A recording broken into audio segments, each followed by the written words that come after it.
મોટા સમાચાર સગીરાનું અપહરણ અને દુષ્કર્મ કરીને આક્ષેપ લાગ્યો છે। રાજસ્થાનની સગીરાનું વડોદરાના વિધર્મી યુવાન પર અપહરણ કર્યાનો આક્ષેપ। અજમેરના આરોપી સલીમ ઉર્ફે સૈયદ સૈલાબે દુષ્કર્મ આચર્યું।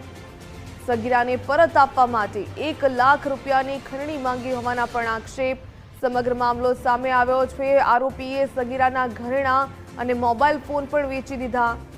આરોપીની માતાએ અને પીડિતાની માતાએ જે પ્રકારે ફરિયાદ દાખલ કરાવી છે, સમગ્ર મામલો વડોદરાથી સામે આવ્યો। અકોટા પોલીસ સ્ટેશનમાં સગીરાની માતાએ ફરિયાદ નોંધાવી। આ સગીરા છે એને જે આરોપી છે એને અટક કરીને લઈ ગયો હતો, એને પકડીને લઈ ગયો હતો, એનું અપહરણ કરીને લઈ ગયો હતો। એના વિરુદ્ધમાં આપણે ગુનો દાખલ કર્યો અને આ ભોગ બનનાર દીકરી છે એને અમે લોકો લઈને આવ્યા છે અને આ જેણે આ છોકરીનું અપહરણ કર્યું હતું એ ભાઈએ 1 લાખ રૂપિયાની ખંડણીની માંગણી પણ કરી હતી। તો એના વિરુદ્ધમાં પણ અમે એક્શન લીધી, તાત્કાલિક ગુનો દાખલ કર્યો અને એને પકડવાની તજવીજ ચાલુ છે। વધુ વિગત મેળવીએ સંવાદદાતા અલ્પેશ સુથાર પાસેથી। અલ્પેશ, લવ જેહાદનો કિસ્સો વડોદરાથી સામે આવ્યો છે। પીડિતાની માતાએ પોલીસ ફરિયાદ કરી છે। પોલીસે શું કાર્યવાહી કરી? આ સમગ્ર મામલો શું હતો?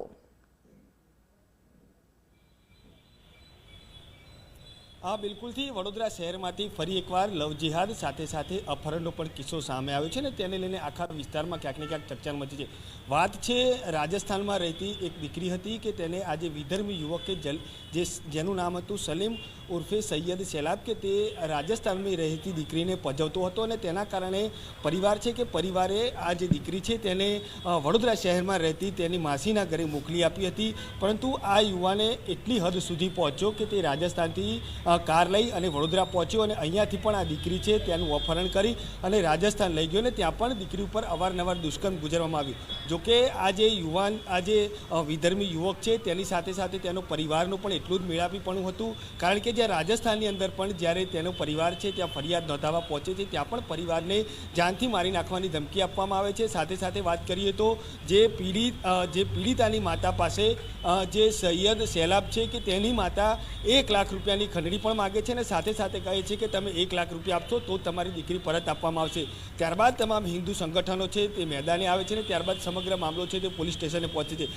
અકોટા પોલીસ જે સ્ટાફ છે તેમના દ્વારા પણ 4 દિવસ સુધી આજે દીકરી છે તેની શોધખોળ કરવામાં આવી અને આખરે પોલીસની મહેનત બાદ આ જે દીકરી છે તેને હેમખેમ વડોદરા જે પરત છે ત્યાં લાવવામાં આવી છે।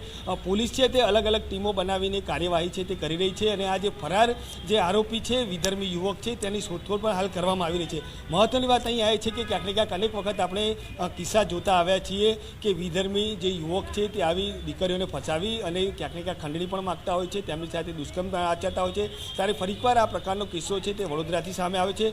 જોકે આ બંને છે તે સોશિયલ મીડિયાના માધ્યમથી સંપર્કમાં આવ્યા હતા અને ત્યારબાદ આ જે વિધર્મી યુવક છે તે સતત આ જે દીકરી હતી તેને પજવતો હતો અને અવારનવાર અપહરણ કર્યા બાદ પણ તેની સાથે દુષ્કર્મ આચર્યું હતું। હાલ સમગ્ર મામલો છે તે અકોટા પોલીસ સ્ટેશન પહોંચ્યો છે। અકોટા પોલીસ સ્ટેશન જે ફરિયાદ પણ નોંધવામાં આવી છે અને હાલ જે પોલીસની અલગ ટીમો છે કે જે આ ફરાર સલીમ છે તેને પકડવા માટે કામે પણ લાગી છે। એટલે બિલકુલથી હવે ક્યાંક ને ક્યાંક જે સગીરા જે દીકરીઓ છે તેમની સુરક્ષા તેમજ સોશિયલ મીડિયાના માધ્યમથી પણ તેના પર પણ હવે સવાલો ઊભા થઈ રહ્યા છે, કારણ કે સોશિયલ મીડિયાના માધ્યમથી ક્યાંક ને ક્યાંક દીકરીઓ છે તેમને લોભ લાલચ આપવામાં આવતી હોય છે અને આ પ્રકારે તેમને ફસાવવામાં આવતી હોય છે। હાલ જે રીતે વાત કરીએ તો સમગ્ર કિસ્સાને લઈને હવે પોલીસ છે તેણે પોતાની તપાસનો ધમધમાટ શરૂ કર્યો છે અને આ જે આરોપી છે ત્યાં ક્યાં છુપાયો છે તેની પણ શોધખોળ છે તે પોલીસે હાથ કરી છે। વિવિધ ટીમો બનાવી અને પોલીસ છે તે હાલ કામે લાગી છે અને આ જે આરોપી છે સલીમ ઉર્ફે સૈયદ સૈલાબ કે તેને પકડવાના ચક્રો પણ ગતિમાન કર્યા છે। જી બિલકુલ અલ્પેશ, ધન્યવાદ તમામ જાણકારી સાથે જોડાવા બદલ।